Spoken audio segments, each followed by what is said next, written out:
Love situation at present ಅಲ್ಲಿ ಹೇಗಿದೆ ಅನ್ನೋದನ್ನ ನೋಡೋಣ. ಸರೆಂಡರ್ ಕಾರ್ಡ್ ಅನ್ನ ತಗೊಂಡಿದ್ದೀನಿ.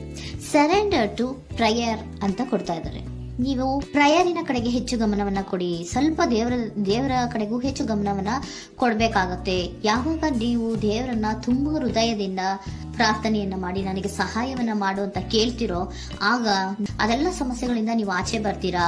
ಮಾಡೋದ್ರಿಂದ, ದೇವರನ್ನ ನೀವು ಧ್ಯಾನ ಮಾಡೋದ್ರಿಂದ ನಿಮ್ಗೆ ಏನ್ ಸಿಗುತ್ತೆ, ಯಾವುದೇ ರೀತಿಯ ಗೊಂದಲಗಳಿಗೆ ಅಥವಾ ಯಾವುದೇ ರೀತಿಯ ಸಮಸ್ಯೆಗಳು ನಿಮ್ಮಲ್ಲಿ ಇದ್ರೂ ನಿಮ್ಮ ಲವ್ ಲೈಫಿನ ವಿಚಾರವಾಗಿ ನಿಮ್ಗೆ ಆನ್ಸರ್ಗಳು ಸಿಗುತ್ತೆ, ಮತ್ತೆ ಸಪೋರ್ಟ್ ಕೂಡ ನಿಮ್ಗೆ ದೇವ್ರ ಕಡೆಯಿಂದ ಸಿಗುತ್ತೆ ಅನ್ನುವಂತಹದ್ದು ನಿಮ್ಗೆ ಹೇಳ್ತಾ ಇದ್ದಾರೆ. ಅಟ್ ಪ್ರೆಸೆಂಟ್ ಅಲ್ಲಿ ಲವ್ ಸಿಚುಯೇಷನ್ ನಿಮ್ಗೆ ಬಾಟಮ್ ಆಫ್ ದ ಟಕ್ ಬಂದಿರುವಂತಹದ್ದು ರೆಫ್ಯೂಸಿಂಗ್ ಆಫರ್. ಯಾವುದೋ ಕೆಲವೊಂದು ನಿಮ್ಮ ಲವ್ ಲೈಫಿನ ವಿಚಾರವಾಗಿ ಆಫರ್ ಗಳನ್ನ ರೆಫ್ಯೂಸ್ ಮಾಡ್ತಾ ಇರುವಂತಹದ್ದು ಅಥವಾ ಮಿಸ್ಡ್ ಆಪರ್ಚುನಿಟಿ ಅನ್ನುವಂತಹದ್ದು ರೆಪ್ರೆಸೆಂಟ್ ಆಗ್ತಾ ಇದೆ. ಯಾಕೋ ನೀವು ಮಿಸ್ ಮಾಡ್ಕೋತಾ ಇದ್ದೀರಾ ಕೆಲವೊಂದು ಆಫರ್ಸ್ ಗಳನ್ನ ಅನ್ನುವಂಥದ್ದು ರೆಪ್ರೆಸೆಂಟ್ ಆಗ್ತಾ ಇದೆ. ಏನೋ ಒಂದು ರೀತಿಯ ಧ್ಯಾನ ಮಾಡ್ತಾ ಇರುವಂತದ್ದು, ಚಿಂತೆಯನ್ನ ಮಾಡ್ತಾ ಇರುವಂತದ್ದು ರೆಪ್ರೆಸೆಂಟ್ ಆಗ್ತದೆ. ಪಾಸ್ಟಿನಲ್ಲಿ ನಿಮ್ಮ ಲವ್ ಲೈಫಿನ ವಿಚಾರವಾಗಿ ಒಂದು ನ್ಯೂ ಐಡಿಯಾ ಇತ್ತು, ಏನೋ ಒಂದು ರೀತಿಯ ಹೊಸ ಹೊಸ ಐಡಿಯಾಗಳನ್ನ ಮಾಡ್ಕೊಂಡಿದ್ರಿ. ಲವ್ ಲೈಫಿನ ವಿಚಾರವಾಗಿ ನಿಮ್ಮ ಆಪರ್ಚುನಿಟಿ ಕೂಡ ಚೆನ್ನಾಗಿಯೇ ಇತ್ತು.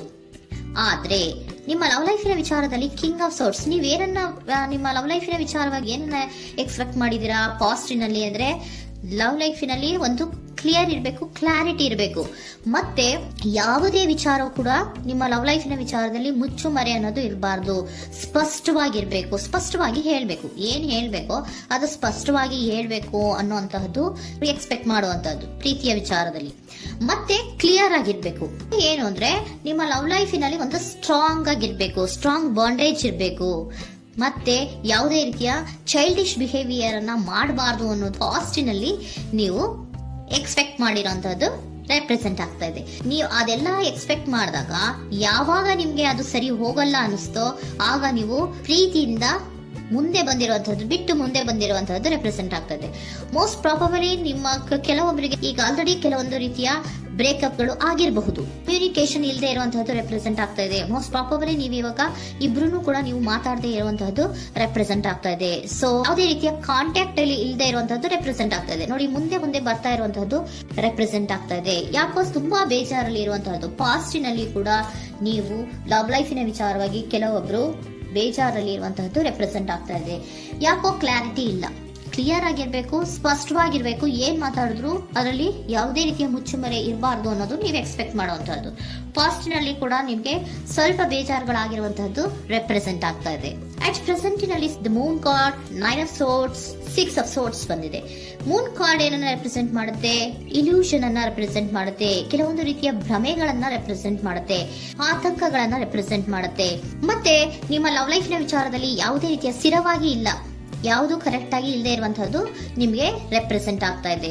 ನೆಕ್ಸ್ಟ್ ಕಾರ್ಡ್ ಏನ್ ಬಂದಿದೆ? ಸೆಕೆಂಡ್ ಕಾರ್ಡ್ 9 of swords ಬಂದಿದೆ.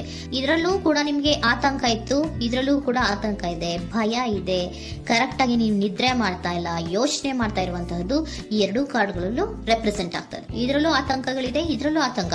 ಅಟ್ ಪ್ರೆಸೆಂಟಿನಲ್ಲಿ ಕೆಲವೊಂದು ರೀತಿಯ ವಿಚಾರಗಳಲ್ಲಿ ಭಯವನ್ನ ಪಡ್ತಾ ಇರುವಂತಹದ್ದು ರೆಪ್ರೆಸೆಂಟ್ ಆಗ್ತಾ ಇದೆ.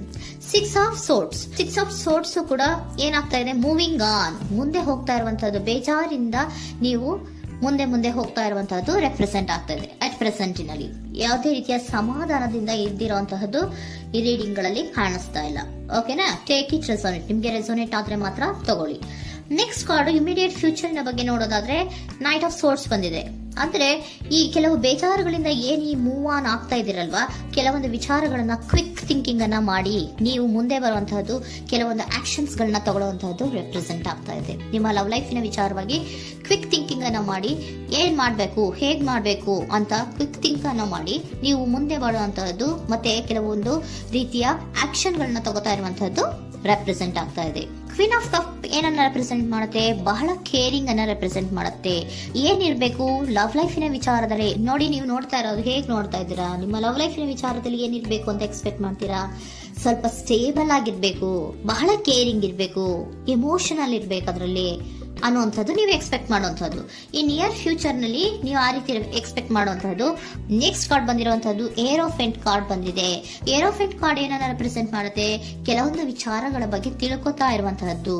ಏನೋ ಕೆಲವು ವಿಚಾರಗಳ ಬಗ್ಗೆ, ನಿಮ್ಮ ಲವ್ ಲೈಫಿನ ವಿಚಾರಗಳ ಬಗ್ಗೆ ತಿಳ್ಕೊತಾ ಇದ್ದೀರಾ.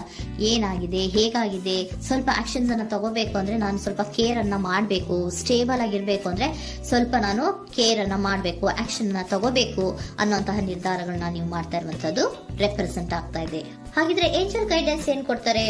R you ready? ನೀನು ರೆಡಿಯಾಗಿದ್ದೀರಾ ನೀವು ಅಂತ ಕೇಳ್ತಾ ಇದ್ದಾರೆ ಏಂಜಲ್ಸ್ ಗಳು. ಅಂದ್ರೆ ಏನು? ನೀನ್ ಇಲ್ಲೇ ಕುತ್ಕೊಂಡು ಅಳ್ಕೊಂಡು ಬೇಜಾರು ಮಾಡ್ಕೊಂಡು ಕುತ್ಕೊಳ್ಳೋದು ಬೇಡ. ಸ್ವಲ್ಪ ನೀನು ಮುಂದೆ ಮೂವ್ ಆಗು. ಅಲ್ಲಿರೋದ್ರಿಂದ ಏನು ಪ್ರಯೋಜನ ಇಲ್ಲ. Are you ready? ನೀವು ರೆಡಿ ಆಗಿದ್ದೀರಾ? Within the next few weeks, ಕೆಲವೊಂದು ವೀಕ್ಗಳಲ್ಲಿ, ಕೆಲವೊಂದು ವಾರಗಳಲ್ಲಿ ನೀವು ಏನಾಗ್ತೀರಾ? ಅಬಂಡೆನ್ಸ್, ಸಾಮರಸ್ಯ ಅನ್ನೋದು ಇರುತ್ತೆ. ಇಂಪ್ರೂವಿಂಗ್ ಹೆಲ್ತ್ ಅಂದ್ರೆ ಏನು? ನೀವು ಯೋಚನೆ ಮಾಡಿ ಮಾಡಿ ಮಾಡಿ ಏನ್ ನೀವು ಈ ಆರೋಗ್ಯವನ್ನ ಹಾಳು ಮಾಡ್ಕೊಂತ ಇದ್ದೀರಾ. ಸೊ ಇಂಪ್ರೂವಿಂಗ್ ಹೆಲ್ತಿನ ಕಡೆಗೆ ಗಮನವನ್ನ ಕೊಡಿ.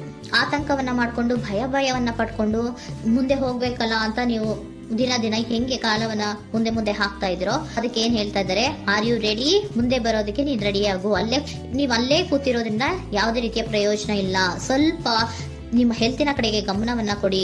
ಸಮೃದ್ಧಿ ಅನ್ನೋದು ಬಂದೇ ಬರುತ್ತೆ, ಸಾಮರಸ್ಯ ಅನ್ನೋದು ಇದ್ದೇ ಇರುತ್ತೆ ಅನ್ನೋದು ಹೇಳ್ತಾ ಇದ್ದಾರೆ.